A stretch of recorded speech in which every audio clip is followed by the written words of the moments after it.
बुद्धं शरणं गच्छामि। रिजर्व सीट से जीत के तो जाते हैं, लेकिन वहाँ गूंगे बहरे बन के बैठ जाते हैं। आपकी बात में काफ़ी हद तक सच्चाई है, लेकिन आपके जो छोटे आने वाले भाई हैं ना, हम जैसे जो आ रहे हैं, वो बोलते भी हैं और अपनी बात को मनवाना भी जानते हैं। अभी परसों और कल भी, परसों भी प्रोग्राम था, कल हमने अपने यहाँ बंगले पे हमारे जितने भी महापुरुष हैं सबकी हम जयंती मनाते हैं, शहादत दिवस मनाते हैं।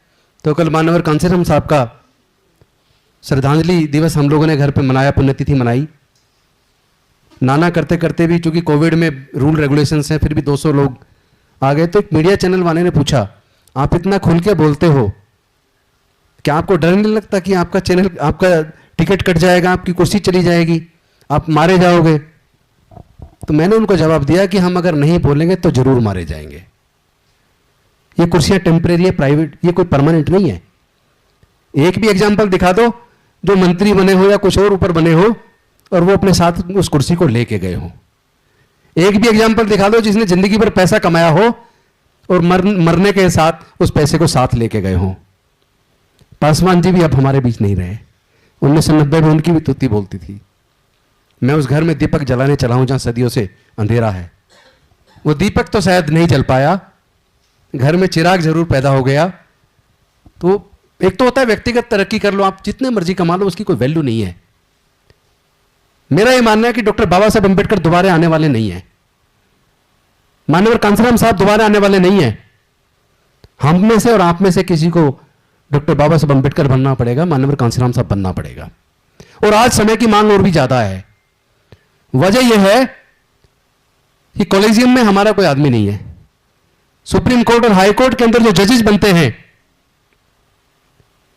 उन्हें बनाने की जो प्रक्रिया है, जिनके हाथ में बनाने की शक्ति है, जब वहां हमारा आदमी है ही नहीं, तो हाई कोर्ट में, सुप्रीम कोर्ट में हमारे लोग जजेस कैसे बनेंगे? और तो और अब तो मतलब इतना ज्यादा बुरा हो रहा है, जब 2018 के अंदर 22 मार्च को एट्रोसिटीज एक्ट पे जब जजमेंट आई, तो मन बड़ा दुखी हुआ। मैंने तो सदन में भी बड़ा विस्तार पूर्वक चर्चा में रखा था कि इस एट्रोसिटीज एक्ट के ऊपर 5 जज बेंच की सुप्रीम कोर्ट की जजमेंट है, तीन जजों की बेंच की जजमेंट है। कोर्ट कह रही है कि भाई ये दुखद बात है कि सरकारें फेल हुई हैं एट्रोसिटी रोकने में और एट्रोसिटी एक्ट को इफेक्टिव इंप्लीमेंटेशन में। मुकदमे दर्ज होने चाहिए, कोर्ट के माध्यम से सजा होनी चाहिए, ये जुर्म रुकना चाहिए।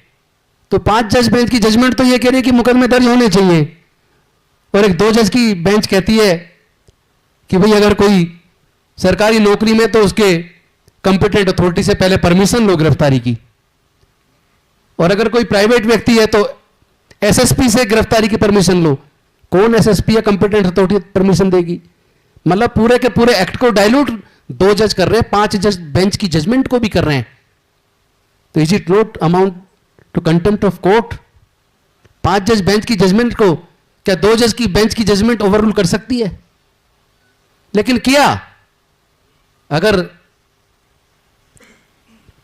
2 अप्रैल को पूरे समाज के लोग एकजुट होकर आंदोलन ना करते, उन आंदोलनकारियों में मुझे लगता है समाज के सब लोग शामिल हुए, सबने एकजुटता दिखाई, तो हम लोग उसको रोल बैक करवा पाए।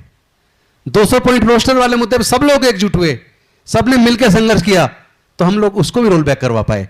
इससे एक तो बात साफ निकलती है कि हम चाहे किसी भी पॉलिटिकल पार्टी में हो, क्या हम लोग कॉमन मुद्दों पर एकजुट होकर अपने समाज की लड़ाई को नहीं लड़ सकते? क्या हम अपनी पार्टियों में बैठ के भी अपने समाज की न्याय की आवाज को नहीं उठा सकते? कोई कहता जी टिकट काट देंगे, भाई किस किस का काटेंगे? जिसको भी टिकट दें उसी को न्याय की आवाज को उठाना चाहिए। जब हर कोई जो भी आएगा वही बोलेगा, तो मुझे नहीं लगता फिर किसी को टिकट कटने की चिंता होनी चाहिए। तो इसलिए मैंने उस टीवी चैनल वाले को कहा था, जो ये कह रहा था कि बोलोगे तो आप खत्म हो जाओगे, आपका टिकट कट जाएगा, आपको हटा दिया जाएगा, तो मैंने कहा था कि अगर नहीं बोलेंगे तो फिर किसी भी लायक नहीं रहेंगे, पूरा समाज थूकेगा हमारे ऊपर।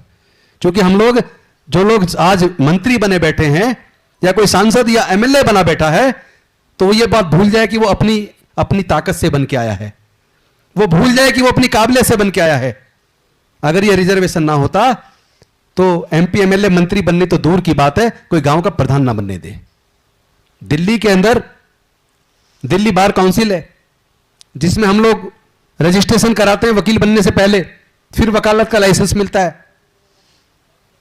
भानु प्रताप जी मेरे मित्र हैं और हम लोग शुरू से संघर्ष में साथ रहे। समता सैनिक दल में हमने बाबा साहब की सेना में वर्दी पहन के काम किया।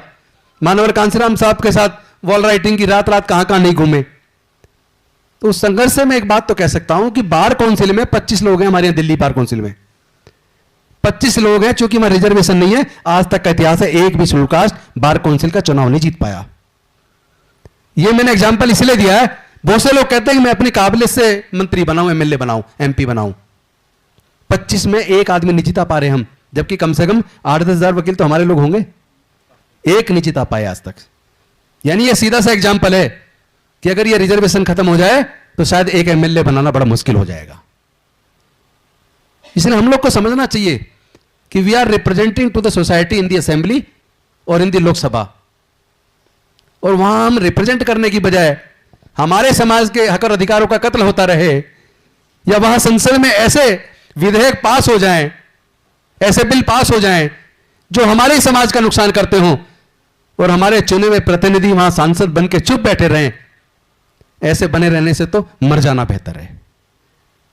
ऐसे मंत्री बनने का कोई फायदा नहीं कि आप उसी कैबिनेट में हो और उसी कैबिनेट के अंदर प्रस्ताव आया, कैबिनेट में आपके हक अधिकार को खत्म करके प्रस्ताव पास कर दिया, तो फिर आप उस कैबिनेट में कर क्या रहे हो?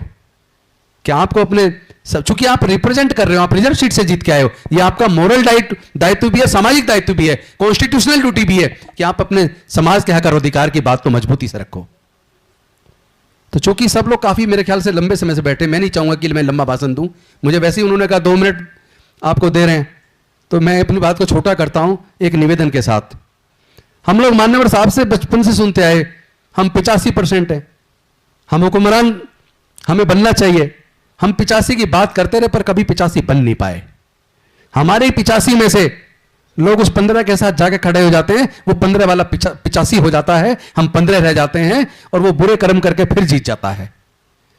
चुनाव के टाइम पे वो कोई धर्म की कोई चिंगारी छेड़ेंगे, या कोई बॉर्डर पे कोई चिंगारी छेड़ेंगे और हमारे पूरे वोट को लूट के ले जाएंगे। मुझे लगता है हमें अपने लोगों को जागरूक करना चाहिए, और हम अगर कहीं लैकिंग कर रहे हैं, कहीं नुकसान हो रहा है, तो इसलिए हो रहा है हम शायद कोई कैडर कैंप स्थापित ना कर पाए। बामसेफ के कैंप लगे, 3 दिन का लग गया, 4 दिन का लग गया, 2 दिन का लग गया। समता सैनिक दल का 2 दिन का कैंप लग गया, 3 दिन का लग गया। उससे ट्रेंड जो वॉलंटियर निकल के आता है वो इसलिए नहीं आ पा रहा है कि परमानेंट कैडर सेंटर नहीं है हमारे।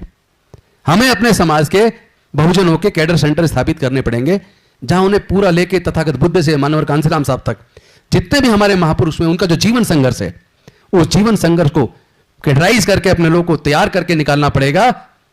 क्योंकि उनके लोग तो आरएसएस का 7 दिन का कैंप करते हैं, फिर 15 दिन का करते हैं, उसको प्रथम वर्ष बोलते हैं।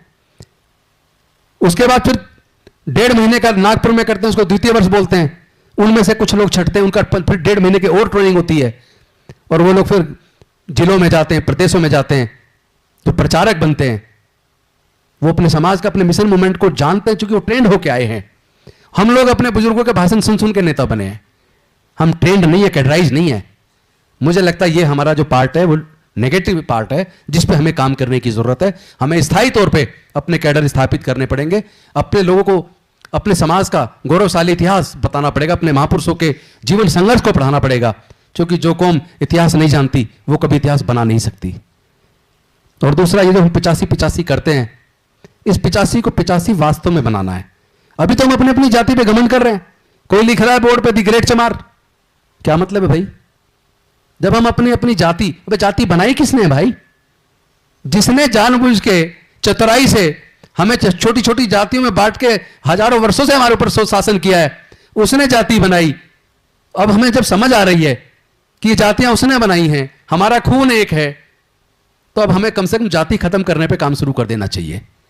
हमें आपस में रोटी बेटी करना चाहिए। जब हम अपने अंदर की जातिवाद को खत्म करेंगे, रोटी बेटी का रिश्ता करेंगे, फिर धीरे धीरे बहुजन बनेगा, तब 85 होगा। और जिस दिन हम 85 हो गए, उस दिन हमें किसी से लड़ने की जरूरत नहीं है। अपने हक अधिकार के लिए किसी को लाठी चलाने की जरूरत नहीं है।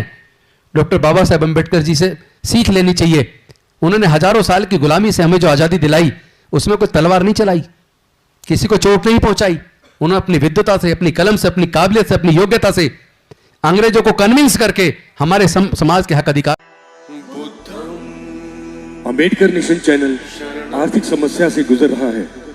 अगर आप बहुजन समाज में बाबा साहेब अंबेडकर और तथागत बुद्ध की विचारधारा को अधिक से अधिक लोगों तक पहुंचाना चाहते हैं तो हमें आर्थिक सहयोग प्रदान करें, ताकि हम अपने चैनल के माध्यम से देश विदेश में समता, बंधुता, एकता और संवैधानिक अधिकारों को ज्यादा से ज्यादा लोगों तक पहुंचा सकें।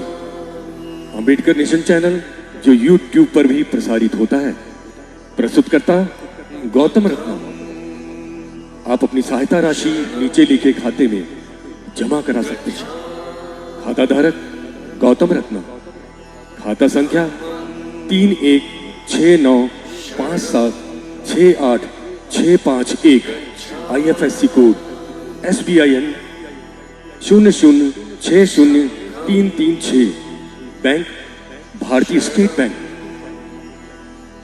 आप हमारे बैंक खाते का विवरण स्क्रीन पर भी देख सकते हैं।